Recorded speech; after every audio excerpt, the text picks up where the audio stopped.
नमस्कार, स्वागत है आपका हिंदुस्तान तहलका पर। प्रदूषण की मार झेलती देश की राजधानी दिल्ली अब इस कदर पॉल्यूशन से जूझ रही है कि यहाँ पर सांस लेना दुश्वार हो चुका है।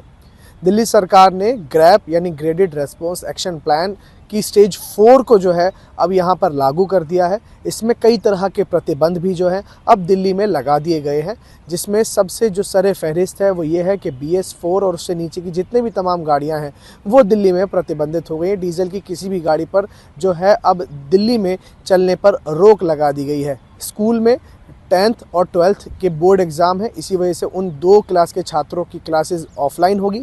बाकी तमाम स्कूल के बच्चों की क्लासेस जो हैं वो अब ऑनलाइन मोड में हो गई हैं और वो भी अगले आदेश तक हो गई हैं। यानी अब जब तक सरकार की तरफ से कोई भी आदेश नहीं आता है तो उसमें अब जो है वो ऑफलाइन क्लासेस नहीं होंगी, ऑनलाइन क्लासेस ही चलती रहेंगी। इसके अलावा किसी भी तरीके का कोई भी ट्रक जो है, जो दिल्ली के बाहर का ट्रक है, उसकी आवाजाही पर पूर्णतः बैन लगा हुआ है। वो ट्रक जो CNG से चलते हैं या वो ट्रक जो दिल्ली में बहुत ज़रूरी सामान लेकर आ रहे हैं, उनको भी जो है कई शर्तों के साथ यहाँ पर आने दिया जा रहा है। इसके अलावा आपको बता दें कि दिल्ली में जिस तरीके से प्रदूषण बढ़ रहा है, AQI का लेवल 500 से पार जा चुका है और पिछले 4 दिन से जो हालात हैं वो बेहद ख़राब श्रेणी में है। दिल्ली में जिस तरीके से प्रदूषण बढ़ रहा है उसकी कई वजूहात भी हैं, जिसमें सरे फहरिस्त जो वजह है वो है कि दिल्ली में जिस तरीके से प्रदूषण को लेकर सरकार की तरफ से कई बातें कही जा रही हैं, जिसमें अहम बात यह है कि दिल्ली में जो पॉल्यूशन है वो डस्ट जो धूल है उसकी वजह से। इसके अलावा दिल्ली में जो दूसरे पड़ोसी राज्य हैं दिल्ली के, जिसमें पंजाब, हरियाणा, उत्तर प्रदेश और राजस्थान है, वहाँ पर पराली जलने की जो घटनाएं हैं वो आम हो रही हैं। और इसके अलावा जो कई दूसरी वजह जो है वो भी बताई जा रही है, जिसमें डीजल की गाड़ियों को लेकर भी जिक्र किया जा रहा है।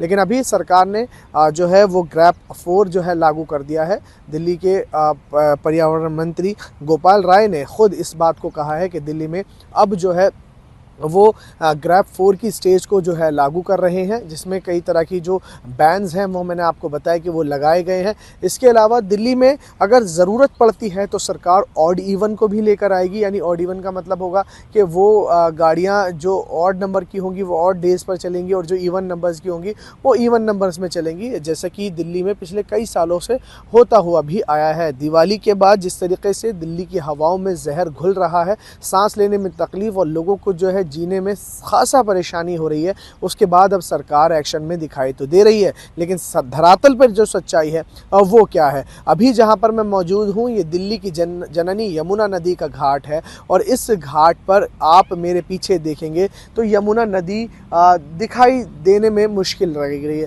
क्योंकि यमुना नदी यहाँ पर दिख नहीं पा रही है, क्योंकि यहाँ पर जिस कदर पॉल्यूशन है, फॉग है, धुंध की चादर है और वो कहीं ना कहीं इस जो यमुना नदी है उसको छिपाए हुए अपने अंदर बैठी हुई है। अब देखने वाली बात होगी कि दिल्ली का ये बढ़ता प्रदूषण आखिर कब तक बढ़ेगा या ये अब कम होने का नाम लेगा, क्योंकि दिल्ली में करीब आज 18 नवंबर का दिन है और ऐसे में अब सर्दियों का जो है आगाज़ हो चुका है, सर्दियों ने दस्तक दे दी है। लेकिन दिल्ली में प्रदूषण जिस कदर फैला हुआ है वो बेहद दर्दनाक है। अब देखते हैं कि आखिर दिल्ली वाले कब चैन की सांस लेंगे।